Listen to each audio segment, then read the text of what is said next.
Hello,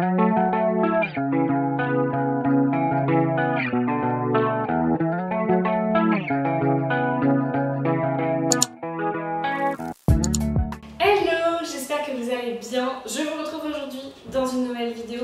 C'est la toute dernière vidéo de confinement, officiellement. Soyez sages s'il vous plaît, restez chez vous tant que possible, limitez vos déplacements, faites attention, tout ça. Bref, je suis pas là pour vous faire de la prévention, mais plus vous serez sages et plus on pourra sortir et aller vite vers une vie qui ressemble à celle d'avant. Pour ceux qui me suivent sur Instagram, vous le savez, je donne des cours en master et je vous en avais parlé un petit peu depuis le mois de février, parce que c'est là que ça a commencé ce processus. Je reçois souvent pas mal de questions, donc ce que j'ai fait, c'est que la dernière fois, je vous ai demandé de me poser vos questions à ce sujet-là pour pouvoir vous expliquer un petit peu plus ce que je fais, pourquoi, comment j'en suis arrivée là. La fille est passée de blogueuse à prof, qu'est-ce qui se passe? Avant tout, pour vous expliquer un petit peu, je ne suis pas prof du tout. Je suis formatrice ou intervenante extérieure. Vous savez, dans les écoles post-bac, ça arrive très régulièrement que ce soit des professionnels qui interviennent pour donner des cours. Et c'est exactement ce que je fais.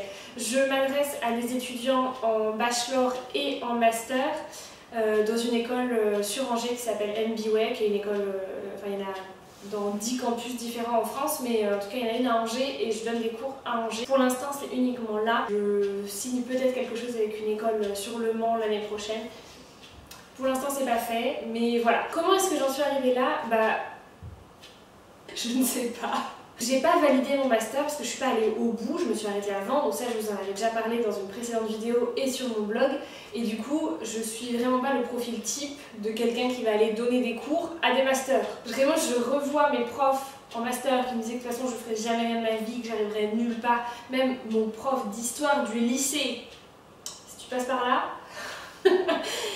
et ben voilà où j'en suis. Voilà, donc vous le savez, je suis blogueuse, créatrice de contenu, je propose du contenu sur internet et depuis le mois de juin 2019, donc ça va faire un an, je me suis lancée dans la formation. Donc au début, vraiment uniquement en format de e-book, donc c'est ce que je vends sur mon blog.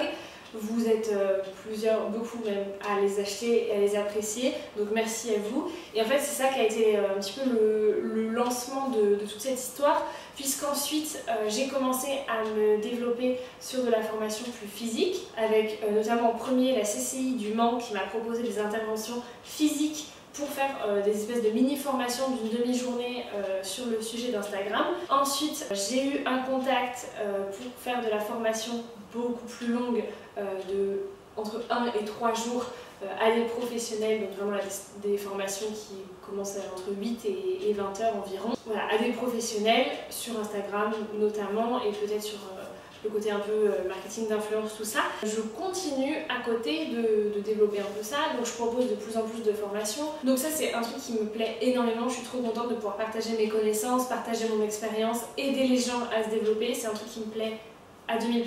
Et en fait, au mois de février, je me suis retrouvée à bosser juste 2 jours pour l'école MBWay en tant que freelance parce qu'ils avaient besoin d'un community manager sur 2 jours. Ils m'avaient demandé également de faire une conférence sur le métier d'influenceur, de blogueur, de créateur de contenu. Donc c'est ce que j'ai fait. Donc c'est la première fois en fait que j'ai été face à mes futurs étudiants, qui sont maintenant mes étudiants actuels. Ça s'est hyper bien passé, il y a eu de très bons retours, la directrice était super contente et elle m'a proposé de donner des cours. Donc au début c'était uniquement pour la formation de master et puis finalement je vais aussi avoir des bachelors là à partir du mois, quelques cours pendant le mois de juin et puis l'année prochaine j'ai déjà re-signé pour d'autres cours avec d'autres étudiants. Donc ça va être très cool et je suis super contente. Donc là j'ai commencé, j'ai eu mes premiers cours, j'ai donné une quinzaine d'heures de cours à peu près. J'ai donné plus que ça. J'ai donné entre 20 et 25 heures de cours. Putain, c'est beaucoup. La question qui est beaucoup revenue, c'est comment t'as fait, comment t'as eu le contact, etc. Donc je vous l'ai raconté là. Finalement, ça s'est fait assez naturellement parce que je me suis bien entendue avec la directrice de l'école. Et puis parce que surtout, en fait, les étudiants ont apprécié ma conférence et ont parlé de ça, ont donné l'idée à la directrice que je propose des cours. Donc ça c'était très cool. Il y a eu pas mal de questions sur comment est-ce qu'on prépare un cours. Donc comment est-ce que tu montes ton cours, comment est-ce que tu trouves tes idées, comment tu trouves du contenu pour en parler pendant des heures, comment tu as préparé tes cours, comment tu rends ton cours interactif. Ça a été un petit peu compliqué pour moi aussi parce que je suis pas prof à la base, c'est pas un métier que j'ai appris à faire. J'ai pas eu de cours de pédagogie ou quoi que ce soit. Mais juste, j'aime ça. Il faut savoir que quand j'étais petite, je voulais être prof des écoles, ensuite je voulais devenir prof d'allemand. Donc j'ai toujours été quand même un peu dans ce domaine-là, ça m'a toujours attirée. Quand j'étais en licence, j'avais donné des cours en primaire et des cours en lycée. Donc du coup, j'avais déjà eu cette expérience de donner des cours. Mais c'est compliqué. Préparer un cours, vraiment, ça demande beaucoup de temps et beaucoup de travail. On ne se rend pas compte. Mais à la limite, c'est pas la partie la plus compliquée, honnêtement. C'est du stress. Enfin, en tout cas, moi, j'étais très stressée avant de donner mon premier cours parce que voilà, je voulais que ça plaise à mes étudiants. Leur retour était vraiment très important pour moi. Je voulais vraiment que ce cours leur apporte quelque chose. Donc, j'avais un certain stress quand même avant de me retrouver face à eux. Mon premier cours, ça a été au mois d'avril et en fait, je savais pas du tout comment ça allait se passer avec le confinement. Ça a été un petit peu compliqué à mettre en place, je dois vous dire, parce que déjà, je donne un cours. Donc là, pour le cours que j'ai déjà donné, c'est un cours de projet vidéo. Le principe, c'est de leur apprendre à monter une vidéo depuis un téléphone. Donc, c'est un cours qui est très pratique. Il y a beaucoup plus de pratique que de théorie et c'est hyper compliqué à mettre en place à distance. Ils sont tous chez eux. Moi je suis chez moi et on se voit pas et c'est un peu compliqué, donc ça m'angoissait beaucoup, mais j'ai pas eu le choix, je savais qu'il fallait que je le fasse et finalement ça s'est très bien passé. Les outils qui sont mis en place par l'école, franchement c'est top.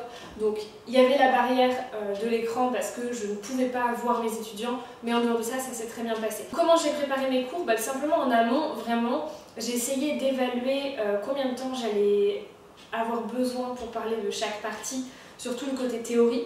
Parce que, évidemment, c'est différent parce que moi j'ai beaucoup de pratique dans mon cours. Donc le prochain cours que je vais donner, ce sera que de la théorie quasiment et du coup ce sera complètement différent. Mais il fallait que j'arrive à évaluer à peu près, voilà, quand je vais parler de ça, ça va me prendre tant de temps. Sachant que ça peut aller plus vite, ça peut aussi aller moins vite, mais à la limite c'est moins grave dans le sens où au pire, j'enlève une partie du cours. Mais si ça va trop vite, je fais quoi quand je suis arrivée à la fin? Et je dois vous avouer que le premier cours, j'ai pas eu énormément d'interactions et ça m'a fait vraiment peur. Je me suis dit mais ça va être long là, toutes mes heures, je sais pas comment je vais gérer. Et finalement très vite, en fait dès le deuxième cours, ils ont été hyper cool. Alors après, c'est aussi compliqué parce que moi j'ai, je pense, quasiment la moitié de la classe qui me suit sur Instagram. Il y en a peut-être certains d'ailleurs qui regardent cette vidéo, je vous dis bonjour. Mais du coup, c'est très particulier parce que c'est vrai que je me retrouve face à des étudiants qui me connaissent en tant qu'Enabla et quand je me retrouve en tant que Madame Tomeret devant eux, c'est complètement différent. Il fallait réussir à trouver un peu un équilibre avec tout ça et c'était ça qui m'angoissait beaucoup. Mais après, au niveau de la préparation du cours, honnêtement, j'ai pas vraiment de conseils à vous donner. Ça se fait... faut juste, voilà, tu sais de quoi tu dois parler. Il faut savoir aussi que le programme, c'est pas moi qui le décide, évidemment, c'est un programme national et ensuite qui est revu école par école dans tous les MBA de France. Et donc moi, la directrice, elle me donne une trame avec, voilà, tu dois faire ça, tu dois aborder tel point, et à la fin, tu dois donner ça. Donc j'ai quand même une trame et même pour l'autre cours que je vais devoir donner, c'est bien plus que ça, c'est que j'ai déjà le plan du cours. Donc finalement, c'est un peu comme une disserte, genre on t'a donné le plan et tu dois écrire ta disserte. En gros, c'est ça. Donc du coup, c'est... Honnêtement, j'ai pas trouvé que la préparation du cours soit si difficile. Peut-être aussi parce que c'est un sujet que je maîtrise et que je connais, donc j'ai pas besoin d'aller chercher des infos ailleurs. Ce qui est normal quand on est prof, puisque normalement on enseigne uniquement une matière qu'on est capable d'enseigner. Donc il y a eu beaucoup de questions aussi, c'est des cours de quoi, etc. Donc qu'est-ce que tu enseignes? Donc là, je vous l'ai dit, c'est un cours de projet vidéo que j'ai avec les Master 1. Au mois de juin, j'ai seulement 12 heures, je crois, donc ça va aller assez vite. J'ai un cours de marketing digital avec des bachelors, sauf que ce cours-là sera dispensé en anglais. Mais pourquoi j'ai dit oui? En fait, c'est pas obligatoire d'être dispensé en anglais, c'est recommandé. Enfin, en fait, dans la plaquette, ils disent que ça peut être soit en français, soit en anglais pour ce cours-là, parce que c'est un bachelor où ils ont la moitié, quasiment 40% de leur cours en anglais. Et moi, la directrice, elle m'a dit, mais de toute façon, Alban, vous parlez anglais, vous pouvez le faire en anglais. Et moi, j'ai dit, oui. Oui, dans mon CV, je parle anglais, mais donner un cours en anglais à des gens qui ont mon âge, qui me suivent sur Instagram, c'est autre chose quand même. Donc je pense que je suis pas prête du tout. Je vais avoir beaucoup de stress avant que ça se lance. Mais pour l'instant, je me focalise pas trop là-dessus. Donc voilà les cours que je vais donner. Et l'année prochaine, j'aurai certainement les mêmes cours et j'aurai un autre cours de marketing digital, mais cette fois en français, qui sera adressé à d'autres masters dans une autre filière. Peut-être qu'on aura un cours sur le marketing d'influence. Ça, j'aimerais beaucoup. J'aimerais vraiment beaucoup. Comment tu construis ton cours avec les contraintes du programme imposé? Justement, c'est ce que je disais, c'est qu'en fait, du coup, on te donne un truc, on te donne quasiment presque un plan et du coup, t'as juste à le suivre, t'as pas trop le choix. Après, moi, j'ai de la chance parce que la directrice, elle me fait vachement confiance et je peux un peu apporter mes idées et sortir un peu du programme, donc je trouve ça très cool. Et on m'a posé une dernière question, je vais m'arrêter là après parce que j'ai pas non plus un milliard de choses à vous raconter, c'était plus pour vous partager un petit peu cette expérience parce que je sais que vous étiez beaucoup à vous y intéresser et je trouvais ça cool de faire une vidéo là-dessus aussi. Est-ce que tu vas nous faire un condensé de tes cours qu'on pourrait acheter parce que ça m'intéresse? Écoutez, quand j'ai lu cette question, je me suis dit ah ouais? Honnêtement, j'en sais rien, j'y ai pas pensé, je l'ai pas du tout prévu, notamment parce qu'en plus mes cours sont assez différents en fonction des matières que je vais aborder et du coup, j'ai pas du tout pensé ni prévu de faire un condensé de mes cours. Par exemple, si je fais le cours sur le marketing d'influence, le condensé de mes cours, enfin le condensé qui est pas si condensé, mais l'équivalent de mon cours, c'est ma formation sur le marketing d'influence qui est déjà en vente sur mon blog. Donc j'ai pas du tout prévu de faire un truc plus vraiment sur ce que j'ai donné comme cours, mais dites-moi si ça peut vous intéresser, on sait jamais. Cette vidéo est terminée, j'espère que ça vous aura plu, que je vous aurai quand même apporté quelques petites informations et que j'aurai répondu à vos questions. Je sais que c'était un sujet qui vous interrogeait un petit peu.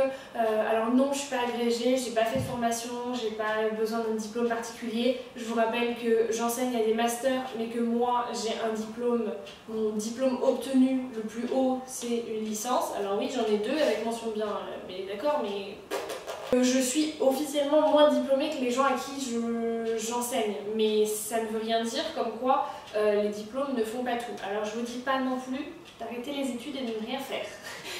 Bref, je vous mets en barre d'infos un article si ça vous intéresse à ce sujet-là.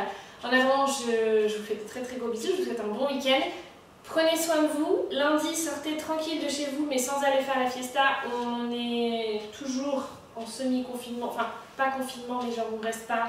Voilà, on part pas à plus de 100 km de chez soi, on va pas faire la fête avec plus de 10 personnes, on va pas faire la fête tout court avec tout le monde, là on se calme. On continue de prendre nos mesures de sécurité et de distance parce que je pense que c'est important.